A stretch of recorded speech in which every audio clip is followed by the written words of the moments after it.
E aí, pessoal, bom dia, boa tarde, boa noite. Vamos então continuar nossa correção de questões de biologia do Enem de 2022. Aqui é o professor Vinícius. E lembrando, né, antes de mais nada, que o nosso objetivo aqui na Vai Passar é proporcionar para vocês uma correção bem dinâmica, bem direta ao ponto, para a gente tentar ganhar tempo, tentar observar padrões, buscar situações e dicas para facilitar o aprendizado de vocês e, claro, no final disso tudo, né, a aprovação de vocês no Enem. Então peguem uma folha, né? Espero que vocês tenham impresso esses slides para fazer as anotações. Nós temos o nosso planner para ajudar vocês a estudar alguns conteúdos. A nossa correção ela é bem direta, ela é bem dinâmica. Então é importante que vocês anotem eventuais pontos que vocês tenham dúvidas, que vocês precisem rever, né? Porque o conteúdo é um conteúdo extenso de 3 anos de ensino médio, então pode ser que certos tópicos que eu falar aqui, vocês precisam rever, então você tem que anotar. O nosso objetivo aqui é fazer uma correção mais dinâmica. Se eu falar em membrana plasmática, se eu falar em mitocôndria, e você não lembrar exatamente o que é isso, para que serve, onde se encontra, é importante para você fazer uma anotação e dar uma olhada nesse conteúdo depois, ou mesmo antes. Para ali naquela questão, dá uma estudada no conteúdo e volta a corrigir com a gente essas questões, tá? Então, o nosso objetivo aqui é fazer uma correção ativa e bastante dinâmica em cima disso, beleza? Vamos lá então. Primeira questão do Enem de 2022. De acordo com a Organização Mundial de Saúde, a filariose e a leishmaniose são consideradas doenças tropicais infecciosas e constituem uma preocupação para a saúde pública por seu alto índice de mortalidade a elas associado. Uma medida profilática, né, como que a gente combate isso? Comum a essas duas doenças é o A. Então, olha só, a primeira coisa que a gente tem que lembrar é que a filariose e a leishmaniose são transmitidas por insetos, né, mosquitos que vão transmitir isso. Então é importante que você também faça uma pequena revisão em relação a essas doenças tropicais, as que mais aparecem, começando por essas duas, tá? Já que apareceram aqui. Aproveitem para revisar chikungunya, dengue, febre amarela, beleza? Ok. Então como que a gente faz para eliminar ou para tratar, né, uma medida profilática em relação a comum a essas duas doenças? Incineração do lixo orgânico. B. Construção de rede de esgoto. C. Uso de vermífugo pela população. D. Controle das populações dos vetores ou consumo de carnes vermelhas bem cozidas, né? Olha só, nós estamos falando de transmissão por insetos. E a primeira coisa que nós temos que fazer é controlar essa população, é não deixar que esses mosquitos se propaguem. Então, a melhor forma e a forma mais interessante como uma medida profilática, né, para utilizar os termos aqui da nossa questão, é o controle das populações dos vetores. Claro que construção de rede de esgoto, por exemplo, pode ter um efeito positivo, mas a principal é o controle da população, tá? Beleza. Próxima questão. A Agência Nacional de Vigilância Sanitária, a Anvisa, aprovou um produto de terapia gênica no país, indicado para o tratamento da distrofia hereditária da retina, então, uma doença aí que acomete os olhos, tá? O procedimento é recomendado para crianças acima de 12 meses e adultos com perda de visão causada pela mutação, então um termo aí muito comum na genética, né? Mutação do gene humano RPS65. O produto, elaborado por engenharia genética, é composto por um vírus, no qual foi inserida uma cópia do gene normal humano RPE65 para corrigir o funcionamento das células da retina. Então a questão é a seguinte: o sucesso dessa terapia advém do fato de que o produto favorecerá a. Vamos lembrar primeiro aqui que nós estamos falando de um vírus. Um vírus é basicamente uma capa, né, proteica, e esse vírus ele pode ser de DNA ou RNA, né? Existem diferentes tipos de vírus, então é basicamente uma caixinha com DNA e o RNA, mais nada. Beleza. Então, aqui dentro nós temos esse material genético, que será introduzido para fazer essa terapia. Agora, o sucesso da terapia advém do fato de que o produto favorecerá a correção do código genético para a tradução da proteína. Esse vírus, ele vai lá no código genético da pessoa. Olha só, tem o código genético, né? Meu DNA meio torto aqui. Esse vírus, ele vai lá no DNA e modificar o código genético da pessoa? É isso que ele vai fazer? Não, ele não vai corrigir o código genético. Ele vai alterar o RNA ribossômico ligado à síntese de proteínas? Ele não vai fazer isso. Lembrando que o RNA ribossômico é uma organela. Então, uma questão muito ligada aí a células e organelas em material genético, tradução, transcrição. Então, é importante vocês darem uma revisada nesse tema, tá? Ele não vai alterar nenhuma organela, não é isso que ele vai fazer. Ele vai produzir mutações benéficas para a correção do problema? Também não. O que é mutação? Mutação é justamente essa mudança, né, que ocorre no material genético. Ele vai fazer isso? Ele vai corrigir isso? Não, não vai. Liberação imediata da proteína normal na região ocular humana? Ele vai liberar a proteína? Mas olha só, o vírus é um organismo extremamente simples. Ele não vai liberar proteína nenhuma. Ele só tem ali dentro basicamente o material genético dele. Então, o que ele vai fazer? Ele vai fazer uma expressão do gene responsável pela produção da enzima normal. É isso que ele vai fazer.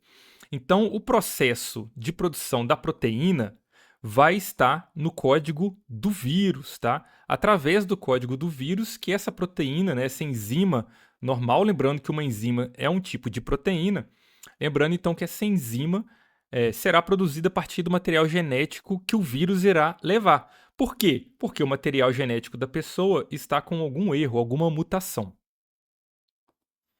Próxima questão. A extinção das espécies é uma ameaça real que afeta diversas regiões do país. Então está falando de extinção, uma questão de ecologia, hein? A introdução de espécies exóticas, o que são espécies exóticas? São espécies de outras localidades, de outros países, que não existia naquele lugar inicialmente, que passou a existir por algum motivo. Pode ser que ela foi trazida por alguém, né, ou por questões de mudanças climáticas, mudanças ambientais, ela acabou migrando, né, para esses locais. Então, são espécies que naturalmente não ocorrem ali. Pode ser considerado um fator maximizador desse processo. Que processo? Processo de extinção.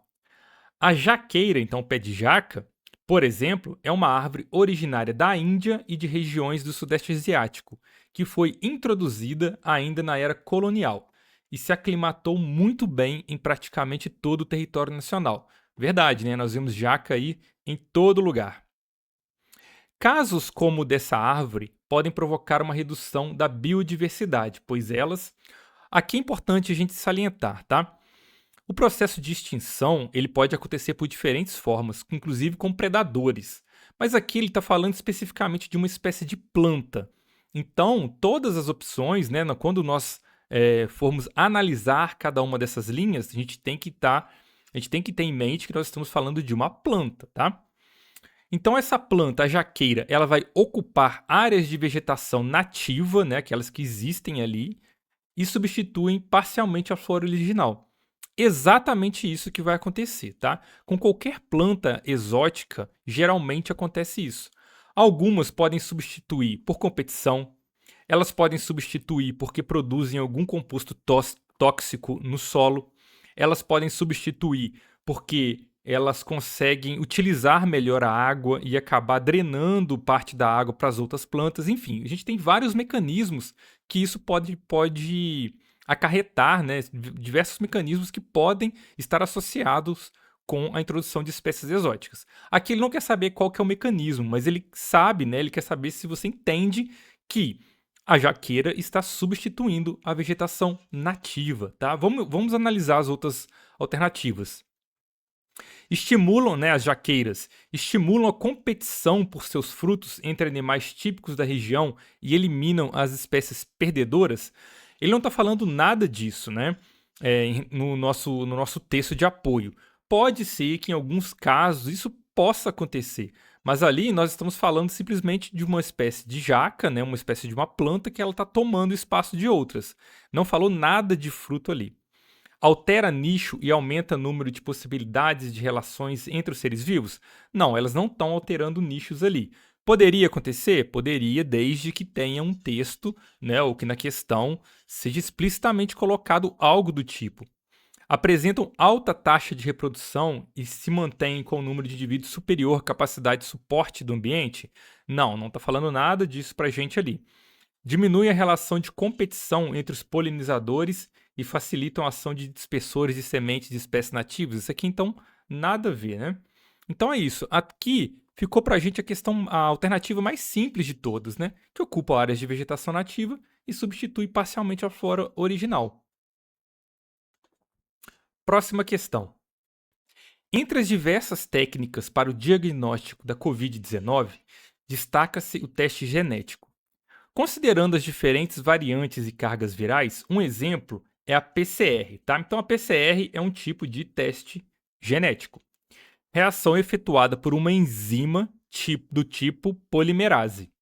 Essa técnica permite identificar com confiabilidade o material genético do SARS-CoV-2, um vírus de RNA. Então isso é importante para a gente, tá? Para a comprovação da infecção por esse coronavírus, são coletadas amostras de secreções no indivíduo, normalmente aquele suave, né, nasal.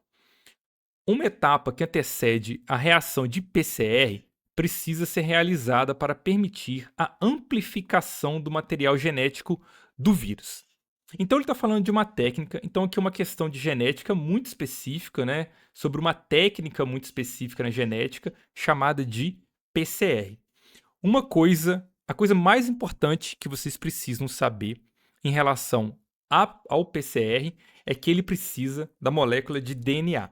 Você não consegue fazer uma PCR sem a molécula de DNA, tá? Isso é fundamental para essa técnica dar certo. E agora nós estamos falando de um vírus de RNA. Então, como que nós fazemos para que uma técnica que utiliza o DNA ele consiga, como a gente consiga utilizar essa técnica, né, utilizando DNA, sendo que a nossa fonte é um RNA.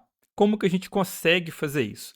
Bom, se você já estudou lá transcrição, tradução, o RNA, as trocas de base, né, de uracila, timina, então deem uma olhada nisso, hein, galera. Isso vira e mexe, aparece no Enem. Então olhem lá código genético, deem uma olhada em transcrição, tradução, diferença entre DNA e RNA.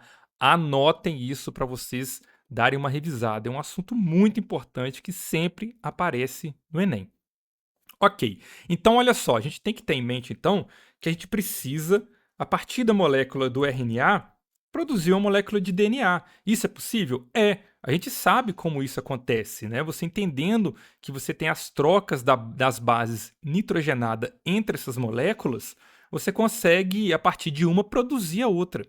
Isso é o que nós chamamos de transcrição reversa, tá?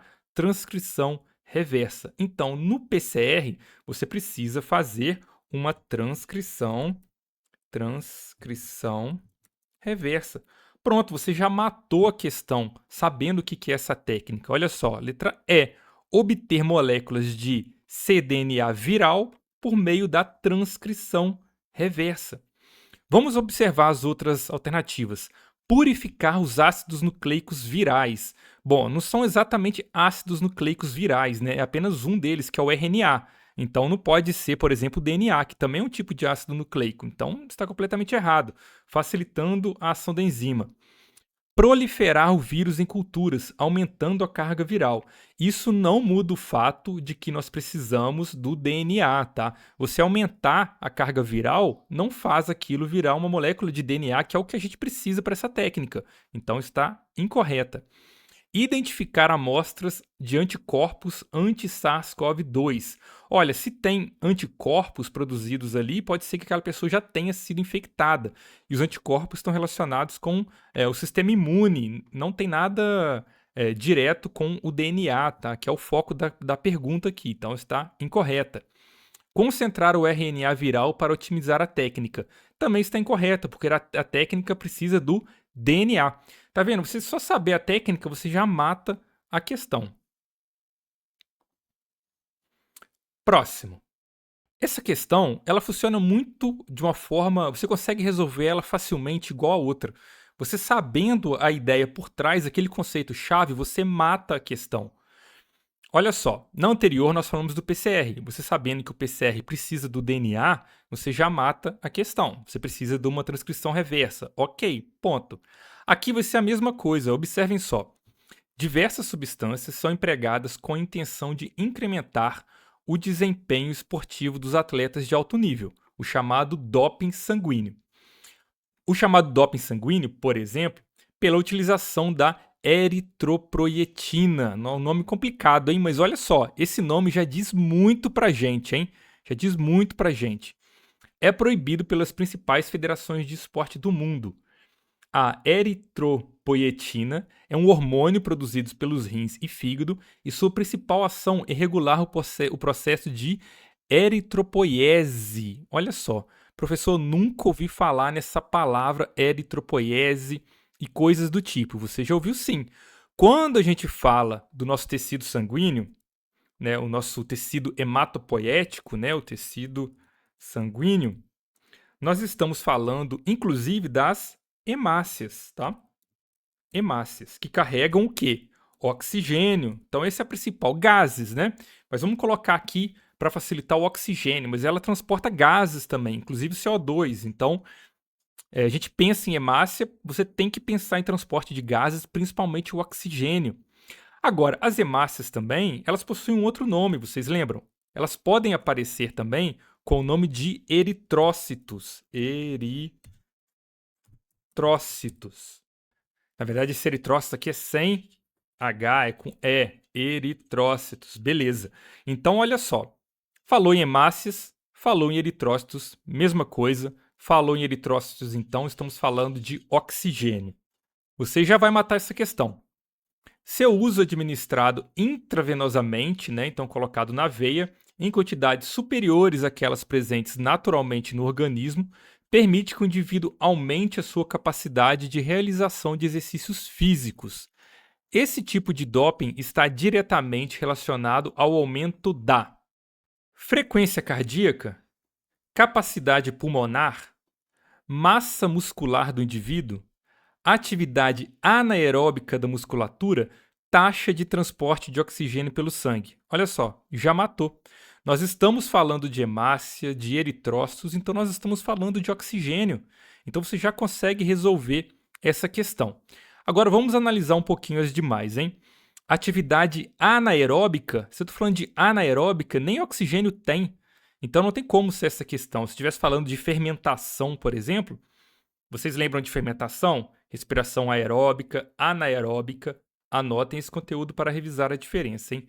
Massa muscular, quando a gente fala de massa muscular, a gente está falando pelo menos de proteínas, né? A produção de proteínas e atividade muscular, né? Então, não é o caso, não está falando de proteína.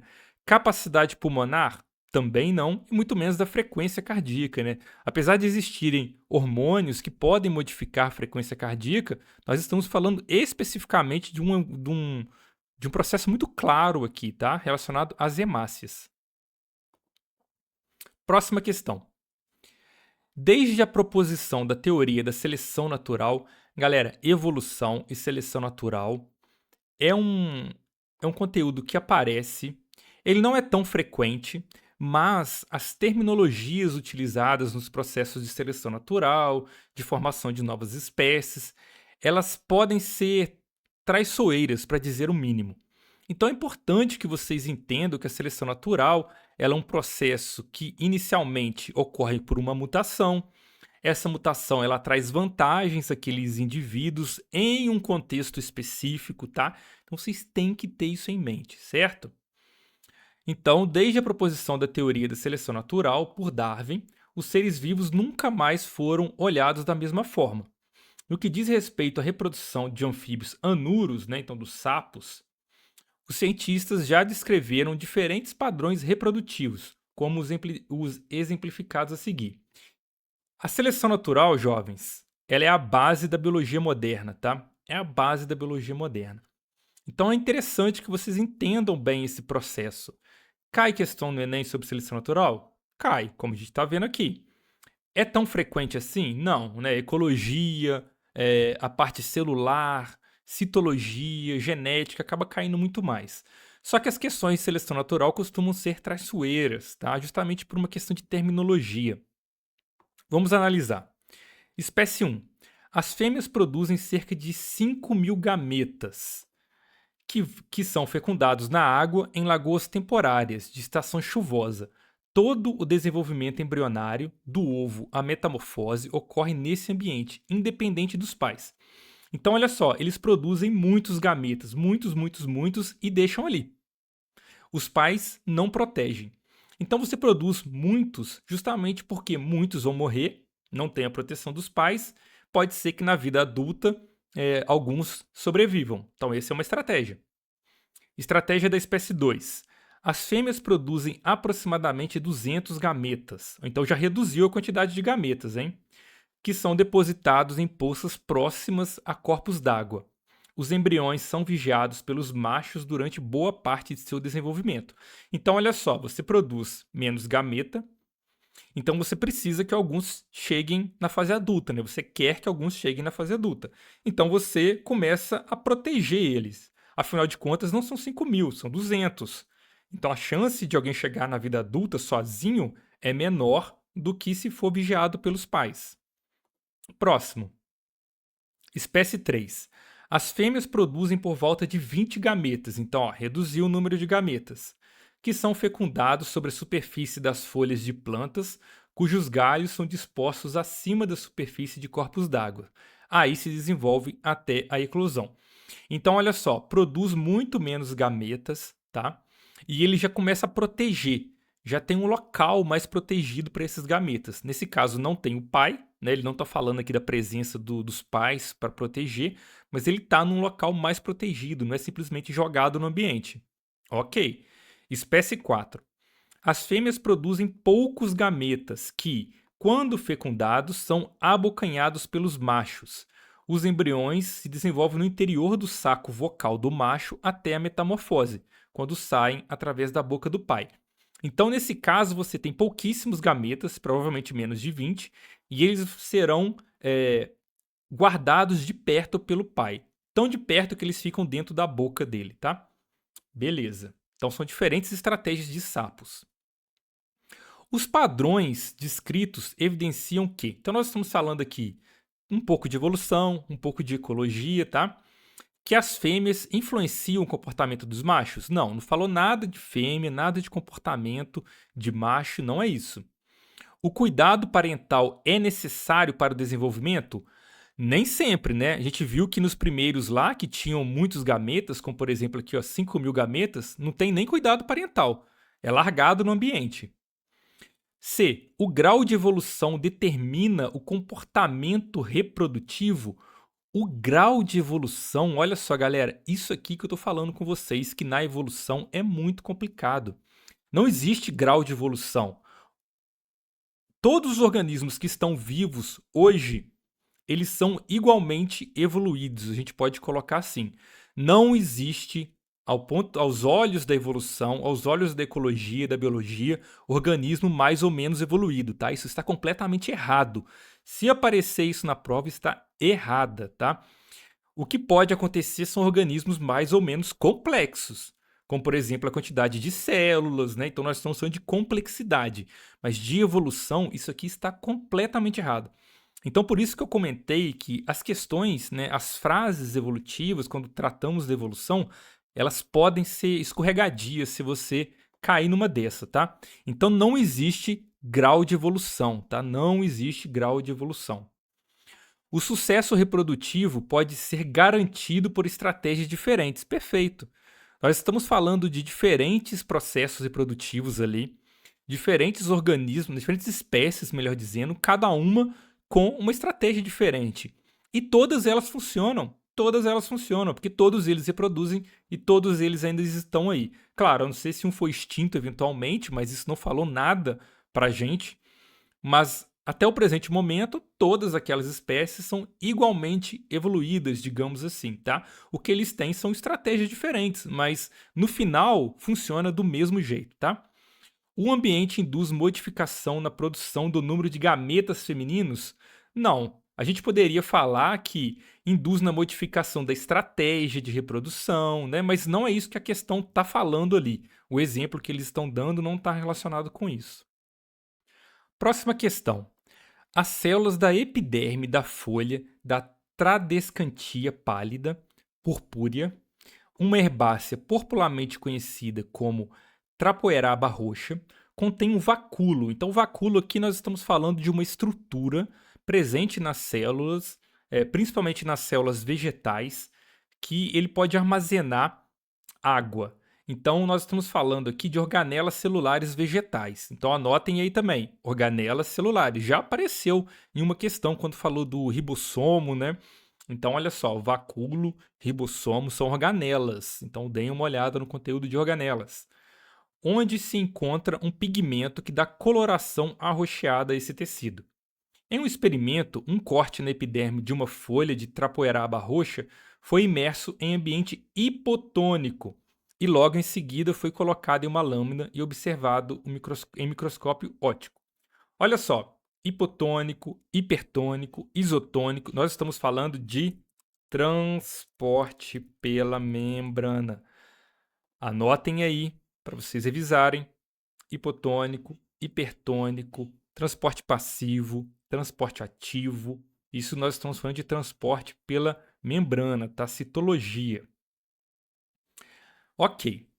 Então, olha só, o que é um ambiente hipotônico? Nós estamos falando de uma situação, então nós temos a célula dessa planta, onde a concentração de soluto vai ser maior dentro da célula, a gente vai ter mais soluto dentro da célula do que fora dela, certo? Isso então é o que nós chamamos de um ambiente hipotônico. Então, ele vai tender, né, nesse contexto, a ganhar água por osmose. Então, o que vai acontecer com essa célula? Ela vai ganhar água por osmose. Então, osmose, mesma coisa, transporte pela membrana, tá? Lembra que o objetivo, né, sempre é que a célula fique em equilíbrio. Então, para que ocorra esse equilíbrio entre o meio externo e o meio interno, ele vai ter que ganhar água, tá? Ele vai ganhar água.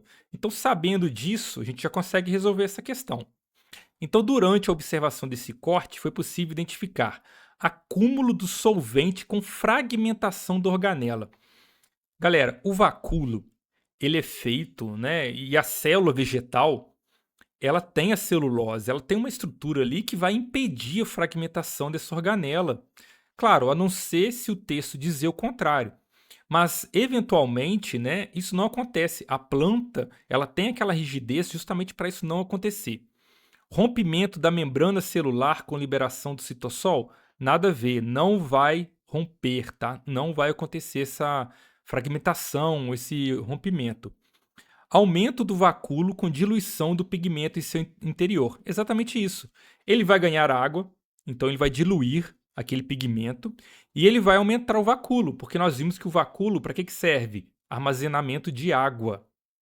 Ele vai quebrar a parede celular? Também não, não vai fazer isso. Murchamento da célula com expulsão do pigmento do vacúolo? Também não, ele não está murchando, ele está ganhando água aqui nesse caso, tá? Então, esse conteúdo, né, de osmose, de difusão facilitada, é interessante que vocês dêem uma olhada porque é um conteúdo relativamente extenso, né, da gente estudar, entender esses processos. Então, anotem aí. Em 2002, foi publicado um artigo científico que relacionava alterações na produção de hormônios sexuais de sapos machos expostos à atrazina, um herbicida. Então, olha só, galera, tá falando aqui que esse herbicida, então, o herbicida é utilizado para matar plantas, né, herbáceas, então de herbicida, a palavra vem daí, então para matar mato, vamos colocar assim, mas olha só, ele está influenciando nos sapos, por isso o uso de agrotóxico, ele tem que ser muito bem controlado, muito bem aplicado, muito bem entendido aquele processo ali, tá? Então esse herbicida com atrazina, ele altera os hormônios sexuais dos sapos. Ok. Com o desenvolvimento anômalo de seus caracteres sexuais primários e secundários. Ou seja, não era para eles terem esses caracteres desenvolvidos, né, dessa forma. Então tem algo anômalo ali por conta da atrazina. Entre os animais sujeitos à contaminação, observaram-se casos de hermafroditismo e desmasculinização da laringe.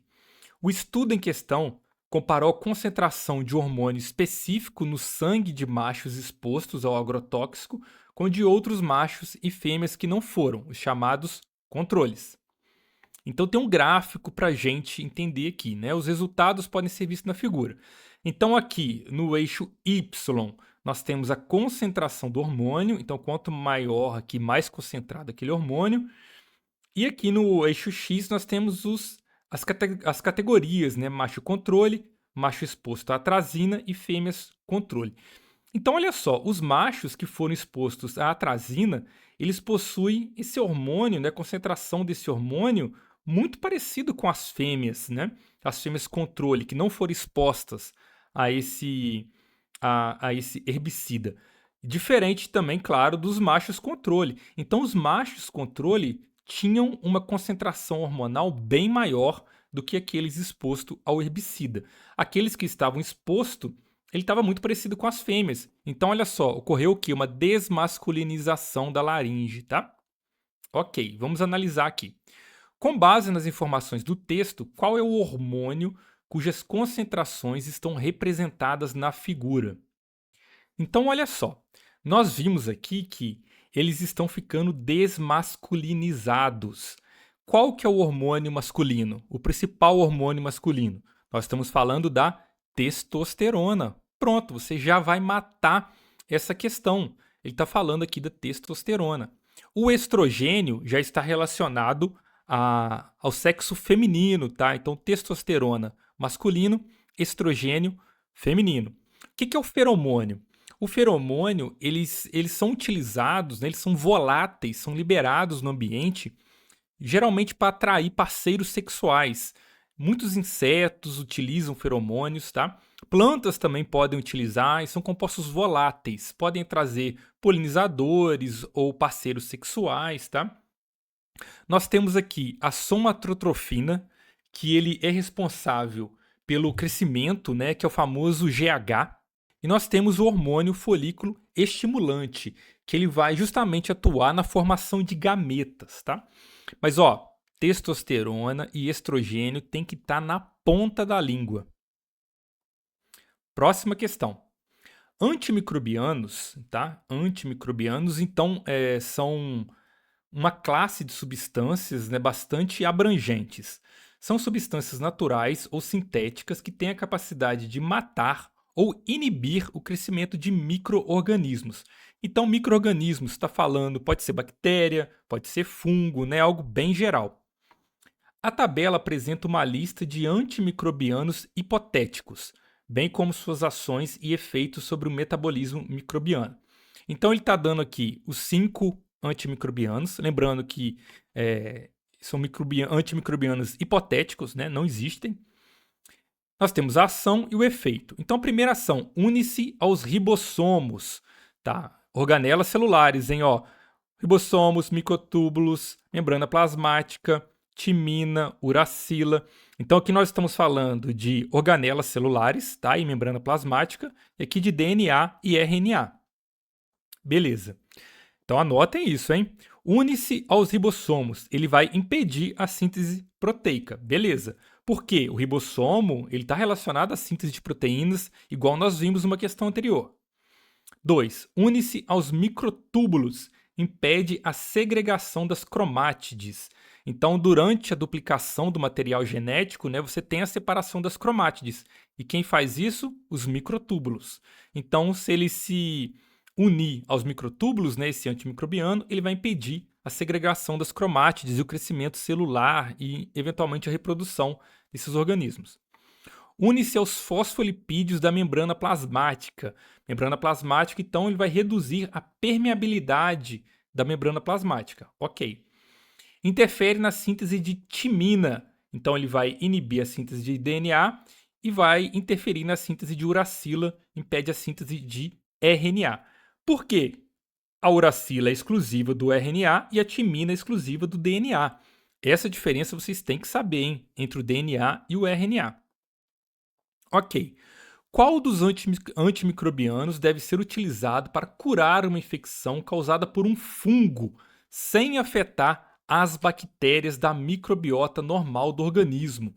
Ok, então ele quer um produto, né, um antimicrobiano, que vai matar simplesmente o fungo. Então, analisando essas situações, nós temos que lembrar que o fungo, né, as diferenças entre o fungo e a bactéria. E qual que é a principal diferença entre um fungo e a bactéria? O fungo, ele é eucarioto, enquanto a bactéria é um procarioto. Ou seja, o fungo, ele possui um núcleo definido, né? A célula do fungo possui um núcleo aqui dentro, onde a gente encontra o material genético, e eventualmente, por ele ser eucarioto, nós encontramos também organelas celulares aqui dentro, além dos ribossomos, né, que a gente encontra nos procariotos também. Já uma bactéria, por exemplo, ela não tem núcleo, então o material genético dela ele fica disperso no citoplasma, tá? O material genético fica disperso. E qual a única organela presente nas bactérias? Nós temos os ribossomos, ok? Então isso vocês têm que saber. O fungo também tem ribossomo? Tem, e tem uma série de outras organelas também. Então isso já ajuda a gente a resolver essa questão. Olha só, o primeiro antimicrobiano ele vai unir aos ribossomos. Bactéria tem ribossomo? Tem. Fungo tem ribossomo? Tem. Então aqui, ó, não pode, porque vai matar tanto os fungos quanto as bactérias. A gente quer aquele antimicrobiano que afete somente os fungos. Então, antimicrobiano número 2, une-se aos microtúbulos. Microtúbulo é um tipo de organela que não está presente nas bactérias, e sim nos fungos. Então, essa é a alternativa para a gente. Mas vamos analisar. Une-se aos fosfolipídios da membrana plasmática. Bactéria tem membrana plasmática? Tem. Fungo tem? Tem. Então não pode ser essa, porque vai matar os dois. Interfere na síntese de DNA, né, ou de RNA. Bactéria pode ter isso? Pode ter essa duplicação de DNA, de RNA? Pode. E o fungo? Também. Então essas duas questões aqui, essas duas alternativas, não servem para a gente, tá? Então sobe para a gente aqui a alternativa B. Tá vendo que a questão não é difícil. É simplesmente você entender aquilo que ele está dando lá no enunciado, tá? Você colocar no papel, começa entendendo o enunciado, coloque no papel tudo que ele está dizendo, tente fazer desenhos. Na biologia é muito importante esses pequenos desenhinhos, né? Acho que isso ajuda a elucidar bastante na hora de você resolver aquela questão. Próxima questão. O veneno da cascavel pode causar hemorragia com risco de morte a quem é picado pela serpente. No entanto, pesquisadores do Brasil e da Bélgica desenvolveram uma molécula de interesse farmacêutico, a PEG colineína 1, a partir de uma proteína encontrada no veneno dessa cobra. Beleza. Capaz de modular a coagulação sanguínea. Então, nós estamos falando aí, voltando ao assunto do nosso sistema sanguíneo, pode tocar, né, esbarrar em alguns pontos do nosso sistema imune, beleza. Embora a técnica não seja nova, a primeira vez que o método foi usado a partir da toxina animal na sua forma recombinante, ou seja, produzida em laboratório por um fungo geneticamente modificado.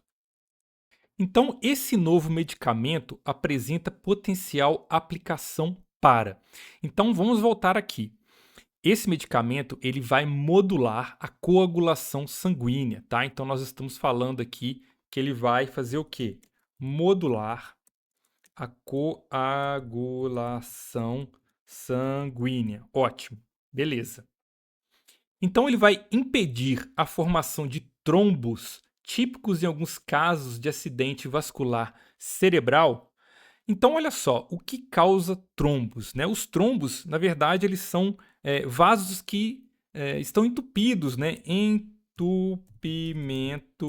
de vasos. Entupimento de vasos. Então, olha só, quando a gente fala em entupimento de vasos, nós estamos falando dos processos de coagulação, tá? Coagulação sanguínea.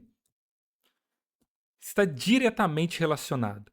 Então, se a gente está falando de coagulação sanguínea aqui em cima, a gente já mata essa questão, tá? Impedir a formação de trombos. Ele vai tratar consequências de anemia profunda? Não tem nada a ver com anemia aqui, tá? Se estivesse falando alguma coisa da ausência de ferro, por exemplo, ou algum tipo de anemia falciforme, que é genética, nada a ver com isso. Então tem nada a ver com anemia, tá? Evitar a manifestação de urticárias, né? Urticárias é um processo alérgico. Ele está falando de coagulação sanguínea, então não tem nada a ver com processo alérgico aqui. Então está errado essa alternativa. Reduzir o inchaço ou inchaço dos linfonodos, parte da resposta imune de diferentes infecções. Está falando de resposta imune? Não. Está falando de coagulação sanguínea. Regular a oscilação da pressão arterial, característica dos quadros de hipertensão. Também não está relacionado com isso, tá? Então, por mais que você não saiba de cara o que são trombos, né, a formação de trombos, por eliminação você consegue fazer essa questão. Próximo. Na figura está representado o mosaicismo, então uma questão de genética aqui pra gente, em função da inativação aleatória, tá? Inativação aleatória de um dos cromossomos X, que ocorre em todas as mulheres sem alterações patológicas. Ou seja, pode ocorrer uma inativação de um cromossomo X, um cromossomo sexual, mesmo que essa pessoa não tenha nenhum tipo de doença prévia, tá? Isso pode acontecer. Esse erro, né, é muito comum e pode acontecer em qualquer pessoa. Muitos dos erros, nessas inativações aleatórias, vamos colocar assim, não causam nada. As células estão dividindo o tempo todo e erros podem acontecer. Muitos deles não vão causar nada, outros podem desenvolver uma doença, enfim, pode não ter uma relação direta com doenças e ele pode não ter alterações patológicas. Então tá, ele está dando esse contexto para a gente aqui. Então nós temos aqui o gameta masculino que se une ao gameta feminino, né? Então nós temos os 22 gametas autossômicos e aquele sexual, tá? Então recebeu o X do pai e o X da mãe, que formou um zigoto com 44 cromossomos mais 2 sexuais, tá? Então uma mulher XX. Se fosse XY seria homem, tá? Totalizando então 46 cromossomos. Beleza. Esse zigoto vai começar a se dividir, vai começar a sofrer mitose. Então nós temos a formação da blástula ali, que vai continuar, né? Assim o processo vai seguir. Então lembrando que todas as outras células demais terão os 46 cromossomos, exceto quem? Exceto o gameta feminino que essa mulher vai produzir, que terá também os 22 cromossomos e um cromossomo sexual. Ok. Então a gente aproveitou para fazer uma pequena revisão aí, hein? Então, ó, nós temos aqui dois tipos de célula. Uma que está pintada de branco, né, e a outra que está pintada de preto. Essas que estão pintadas de preto, elas estão com o cromossomo X paterno inativado, tá? Então aqui o X paterno inativado. Ou seja, esse aqui, ó, esse aqui, tá? E já o outro é o X materno inativado. Então, logo, esse aqui, o X paterno ativado. Se o materno está inativado, o paterno está ativado. E aqui o contrário. Então, materno ativado. Ótimo. Vamos ver as alternativas.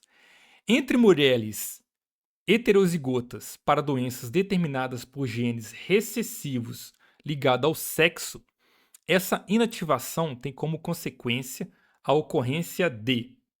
Então, essa é uma das questões talvez mais difíceis dessa prova do Enem, justamente porque tem muitos termos aqui que, embora a gente, né, estude isso durante o ensino médio, acaba passando um pouco despercebido nas aulas de genética, a gente não lembra exatamente, pode causar um pouco de confusão. Primeira coisa, heterozigotas. Então, essa pessoa pode ser azon-azim, por exemplo, tá? Então, mulheres heterozigotas. Então, tá um gene recessivo ligado ao sexo. Ok. O que é a pleiotropia? Nós estamos falando de que quando o gene determina mais de uma característica, tá? Isso é a pleiotropia. Você tem um gene que ele pode determinar várias características daquela pessoa, mais de uma, tá? Ok. Nós temos, então, mutação gênica. Mutação gênica nós falamos até lá na seleção natural, né? O processo de mutação gênica é quando ocorre um erro no material genético. Lembrando, galera, essa mutação nem sempre ela é maléfica, nem sempre ela é benéfica, é simplesmente um erro. Pode ser que nada aconteça, tá?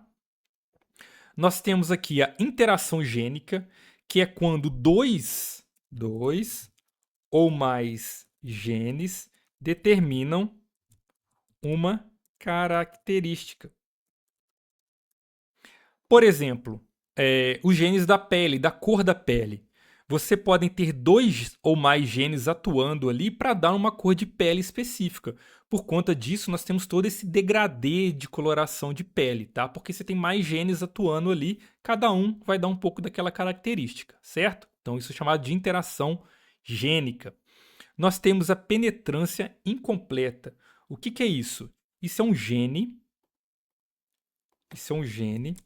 que não foi expresso.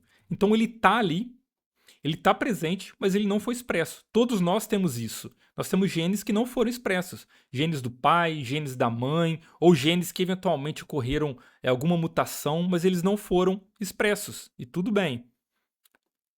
E nós estamos falando também de expressividade variável, tá? Que é justamente essa variação na expressão gênica, né? O nome ele indica bastante para gente. Então, uma questão aí muito teórica de genética, tá? Então, vamos analisar novamente, ó. Entre mulheres heterozigotas, então que tem o azão azim, para doenças determinadas por genes recessivos ligado ao sexo, essa inativação tem como consequência a ocorrência de uma variação na expressão gênica, é uma expressividade variável.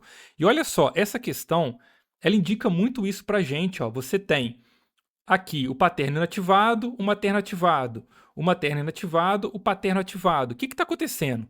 Está acontecendo uma variação nessa expressão gênica ali. Ora, gene do pai, ora, gene da mãe. Ora, gene do pai, ora, gene da mãe. Não está falando de penetrância completa, né, genes que não foram expressos. Não estão falando de dois ou mais genes determinando característica. Não está falando de erro no material genético. Não está falando de um gene que determina mais de uma característica. Então, analisar, entender o que isso aqui quer dizer é bastante importante, tá? Próxima questão. Os ursos, por não apresentarem uma hibernação verdadeira, acordam por causa da presença da termogenina, uma proteína mitocondrial, né? Então ocorre na mitocôndria, organela celular, que impede a chegada dos prótons até a ATP sintase, gerando calor. Esse calor é importante para aquecer o organismo, permitindo o seu despertar. Então está falando aí de ATP sintase, proteína mitocondrial, né? O que acontece na mitocôndria? Respiração celular, que está ligada à produção de quê? De ATP, tá? Então esse é o processo aqui. Produção de energia, ATP, fotossíntese, está tudo ali dentro do mesmo capítulo no livro de vocês. Então é importante dar uma revisada nesse assunto. Em qual da etapa do metabolismo energético celular a termogenina interfere?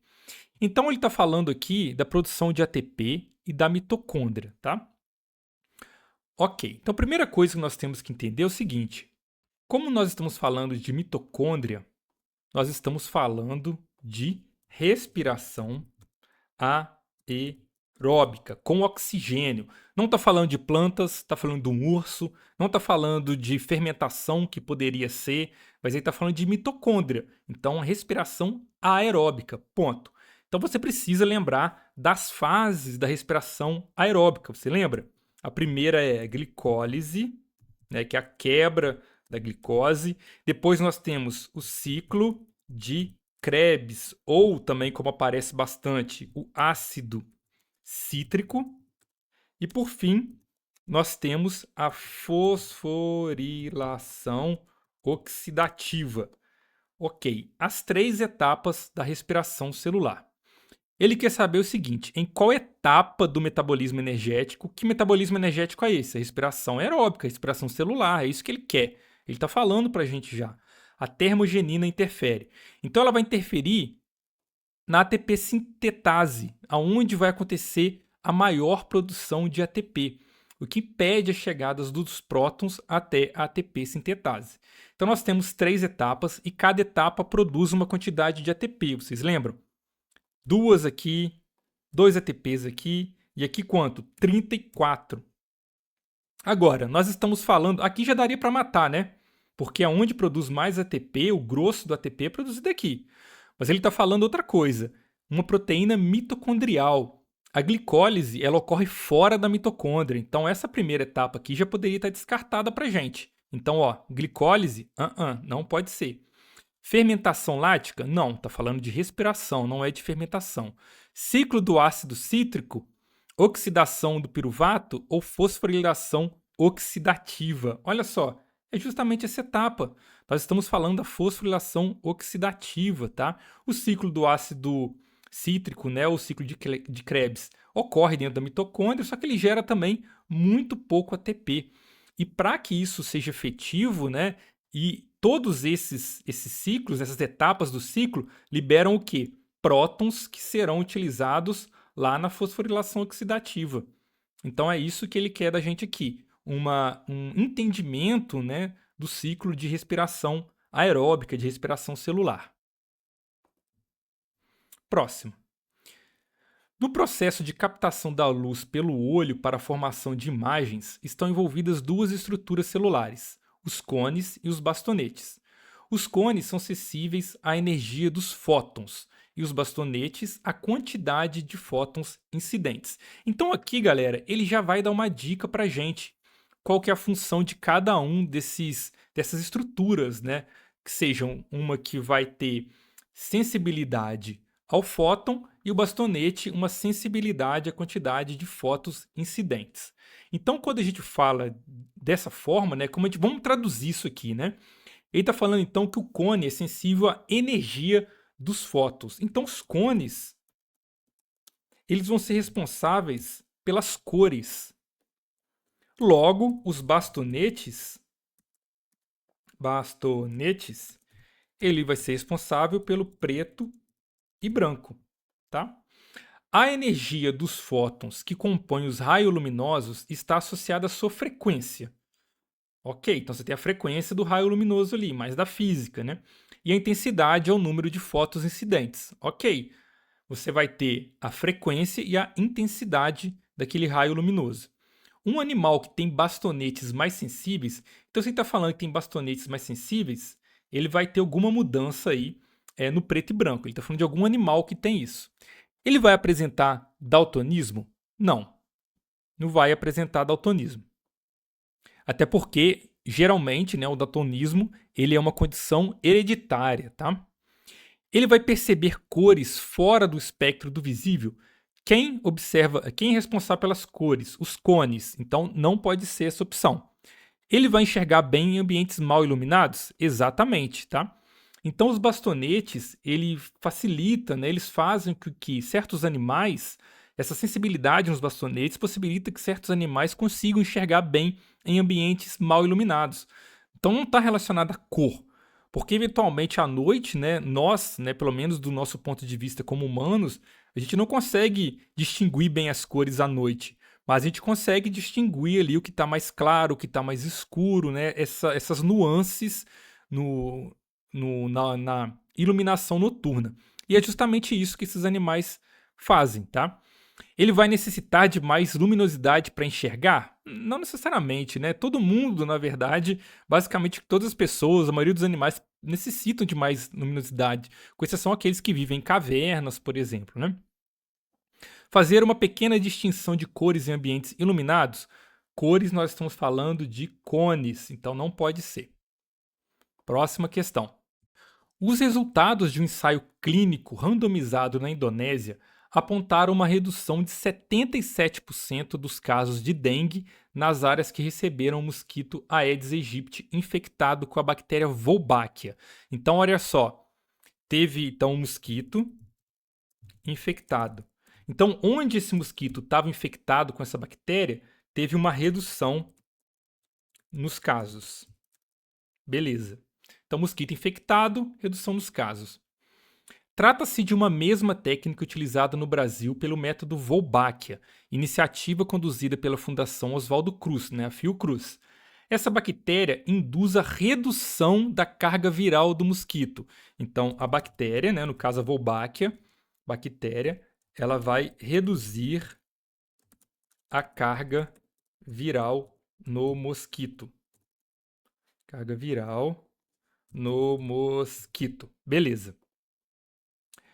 E, consequentemente, o número de casos de dengue na área sendo repassado por meio do cruzamento entre os insetos, Porque você reduz a carga viral, então você vai reduzir ali os casos naquela área. Como essa bactéria é um organismo intracelular, os vírus também precisam entrar nas células para se reproduzir. Ambos necessitarão de recursos comuns. Então aqui ele já está dando o pulo do gato da questão. Tanto a bactéria quanto o vírus, tá? Então olha só, tanto a bactéria Wolbachia, então a bactéria Wolbachia, quanto o vírus da dengue, o vírus transmitido pela Aedes aegypti, eles vão competir pelos mesmos recursos. É isso que vai acontecer. A bactéria, ela vai competir com o vírus da dengue. Então, olha só. Essa tecnologia utilizada no combate à dengue, então aqui é mais uma questão de interpretação de ecologia, tá? Ele consiste na predação do vírus pela bactéria? Não. O vírus, a bactéria não vai comer esse vírus. Esterilização de mosquitos infectados? Não, não está mexendo em nada em esterilização, eles continuam reproduzindo. O que está mudando é a carga viral. Alteração no genótipo do mosquito pela bactéria não está mudando o material genético de nada ali, De ninguém. Está reduzindo a carga viral. Competição do vírus e da bactéria no hospedeiro. É isso que vai acontecer, tá? Então, olha só. A bactéria, ela vai infectar esse mosquito. Eles vão competir pelo mesmo recurso e a bactéria era uma melhor competidora. E ela vai acabar eliminando boa parte desses vírus, o que reduz a carga viral dentro dos mosquitos. Próxima questão.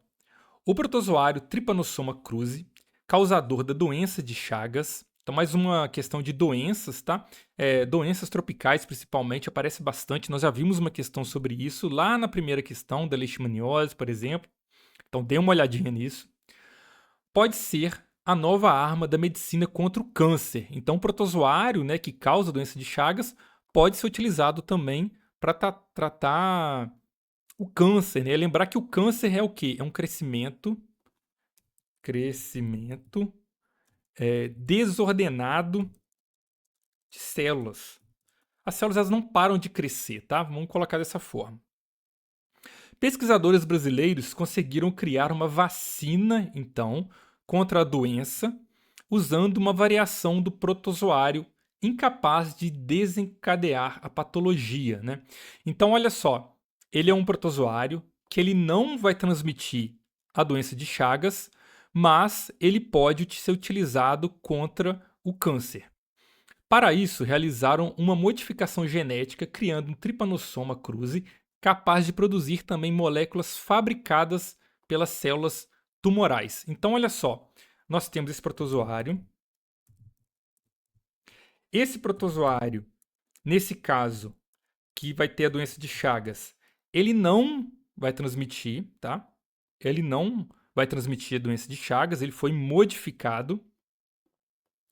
Mas o que ele faz? Ele produz moléculas que o câncer também produz, tá? Então vamos colocar assim, vou fazer um esqueminha aqui. Então essas moléculas que eles produzem, que o protozoário vai produzir, é parecido com a que o câncer também produz. não importando aqui exatamente quais moléculas são, né? Quando o organismo inicia o combate ao protozoário, entra em contato também com a molécula tumoral, né, que é essa aqui, que passa a ser vista pelo sistema imune como um indicador de células do protozoário. Depois, depois de induzidas as defesas, essas passam a destruir todas as células com a molécula tumoral, como se lutasse apenas contra o protozoário. Beleza, então essas moléculas que o protozoário produz vai induzir o sistema imune. O sistema imune vai achar que está atacando o protozoário, mas também está atacando quem? As moléculas cancerígenas. Ótimo. Qual o mecanismo utilizado no experimento para enganar as células de defesa, fazendo com que ataquem o tumor? Está relacionado ao sistema a autoimunidade? Não, né? A autoimunidade é justamente quando o sistema imune ele pode atacar o próprio corpo, né? Então não é isso que está acontecendo ali. Ele está falando de hipersensibilidade. Os processos de hipersensibilidade estão relacionados à alergia, o que não é o caso. Ele vai ativar a resposta inata. A resposta inata é aquela que você nasce com ela, né? Aquela inicial. E é justamente isso que nós não temos, né? Nós não temos essa resposta inata. A apresentação de antígeno específico é exatamente isso. Com a inserção daquele protozoário produzindo essas moléculas, o que ele está fazendo? Ele está apresentando esse antígeno específico, tá? Para o sistema imune utilizar aquilo como um processo de defesa. Ele vai desencadear processo inflamatório? Não está falando de processo anti-inflamatório. Inflamatório está falando de câncer ali do sistema imune. Beleza?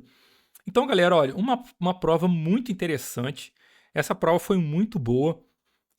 Apenas com você, a maioria das questões, vamos colocar assim, você entendendo ali o que aquele contexto, você entender aquele contexto a partir do enunciado, você já consegue eliminar boa parte das alternativas para vocês. Então a dica é: parem, analisem muito bem o enunciado antes de partir para as alternativas, tá? Façam desenhos esquemáticos, setas para lá, para cá, desenhem células. Células apareceu bastante nessa prova. Organelas celulares tem que estar na ponta da língua. Mitocôndria, ribossomo, diferença de DNA e RNA, membrana plasmática, célula cai bastante, tá? E é um conteúdo que você tem que saber, você precisa decorar algumas coisas ali, infelizmente, tá? É diferente de processos de ecologia, que normalmente a gente consegue, pelo contexto, analisar a questão. Questões muito específicas de biologia você tem que saber, tá? E como que a gente faz isso? Com mais questões. Passem a fazer questões, tá? Façam uma revisão ativa, vão atrás de mais questões no livro de vocês, na internet, tem muito material para vocês fazerem questões. É uma forma de você tentar direcionar melhor o conteúdo para você estudar. O conteúdo do ensino médio ele é muito extenso. E dependendo do período que você estiver fazendo esse cursinho que ela vai passar, você não vai ter esse tempo de estudar 3 anos em alguns meses. Não tem esse tempo. E a gente entende isso. Por isso que a gente foca aqui na resolução de questões e tentar maximizar o acerto de vocês a partir de padrões que o Enem aplica, tá? Então a dica é: façam bastante questões e anotem aqueles tópicos que você precisa rever. É uma forma de você reduzir essa quantidade teórica que você eventualmente precisa resolver. Um abraço para vocês, bons estudos, tenho certeza que vocês vão passar.